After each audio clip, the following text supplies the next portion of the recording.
Evangelho de Marcos, capítulo 16, versículos 15 a 18. Aparições do ressuscitado. O Senhor esteja convosco, Ele está no meio de nós. Proclamação do Evangelho de Jesus Cristo, segundo Marcos. Glória a vós, Senhor. Naquele tempo, Jesus se manifestou aos 11 discípulos e disse-lhes: Ide pelo mundo inteiro e anunciai o Evangelho a toda criatura. Quem crer e for batizado será salvo. Quem não crer será condenado. Os sinais que acompanharão aqueles que crerem serão estes: expulsarão demônios em meu nome, falarão novas línguas.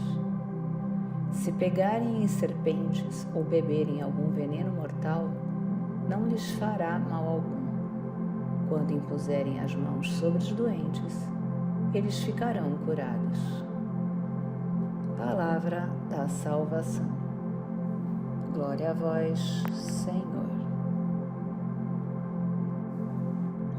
E disse-lhes: Ide pelo mundo inteiro e anunciai o Evangelho a toda criatura.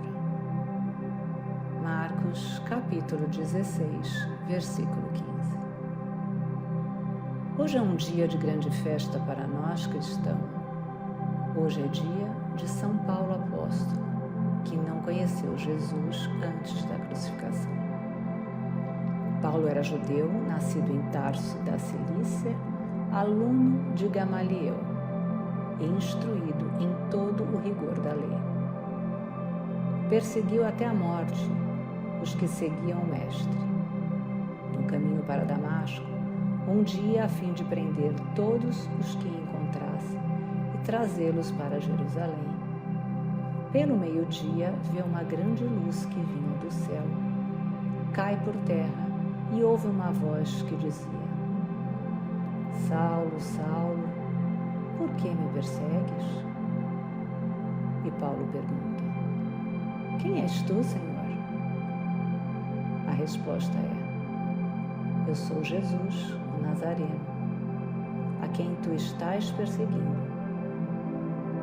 Novamente Paulo pergunta: Que devo fazer, Senhor? E o Senhor responde: Levanta-te e vai para Damasco. Ali te explicarão tudo o que deves fazer. Por conta do brilho da luz, Paulo não podia enxergar e chega ao destino guiado pela mão dos companheiros. Um certo Ananias, homem piedoso e de boa reputação, foi encontrá-lo e disse: Saulo, meu irmão, recupera a vista. No mesmo instante, volta a enxergar. Ananias continua: O Deus de nossos antepassados escolheu-te para conheceres a sua vontade, veres o justo e ouvires a sua própria voz. Porque tu serás a sua testemunha diante de todos os homens daquilo que vistes e ouviste. E agora, o que estás esperando?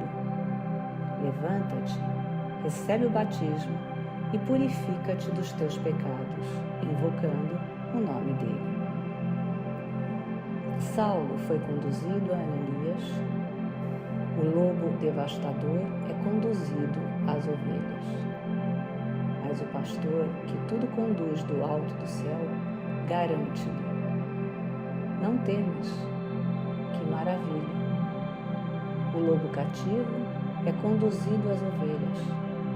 O cordeiro, que morre pelas ovelhas, lhe ensina a não temer. Notem a pergunta que o Nazareno faz para Paulo: Por que me persegues? Jesus já havia morrido. Como Paulo poderia perseguir um morto? Paulo perseguia os cristãos, perseguia a igreja que o Mestre edificou em Pedro, mas perseguir um morto? Na realidade, quando Jesus diz que está sendo perseguido, ele diz que ele é a igreja. Agora me alegro nos meus sofrimentos por vós e completo no meu corpo o que resta das aflições de Cristo, em benefício do seu corpo, que é a Igreja. Além disso, Ananias diz que Deus de nossos antepassados escolheu-te. Por qual motivo Deus escolheu Paulo? Podemos citar dois grandes: a manifestação das obras de Deus e a proclamação do Evangelho. Sobre a manifestação das obras de Deus, achamos situação similar em João 9, capítulo 1, versículo 3, até versículo 3, onde claramente vemos que não somos totalmente responsáveis pelo que está acontecendo na nossa vida. Vejam, caminhando, viu Jesus um cego de nascença. Os seus discípulos indagaram dele: Mestre, quem pecou, este homem ou seus pais, para que nascesse cego? E Jesus respondeu: Nem este pecou, nem seus pais, mas é necessário que nele se manifestem as obras de Deus. Muitas vezes pensamos que estamos no controle, então Deus aparece e tudo muda. No caso de Paulo, sua conversão é exponencial, porque culto e profundo conhecedor da lei perseguia Cristo. Com apenas uma luz, sua convicção esmagadora, cai por terra de joelhos e humilde, sem visão, começa a ouvir o que nunca escutara antes. De perseguidor, passa a defensor.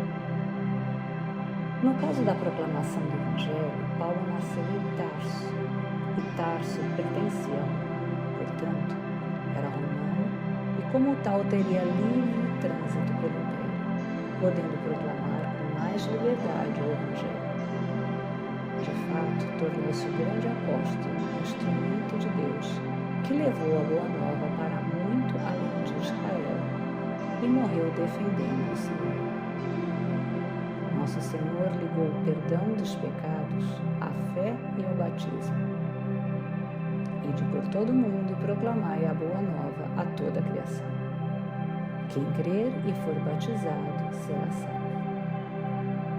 O batismo é o primeiro e principal sacramento da remissão dos pecados, porque nos une a Cristo, que morreu pelos nossos pecados e ressuscitou para a nossa justificação, para que também nós possamos viver uma nova vida.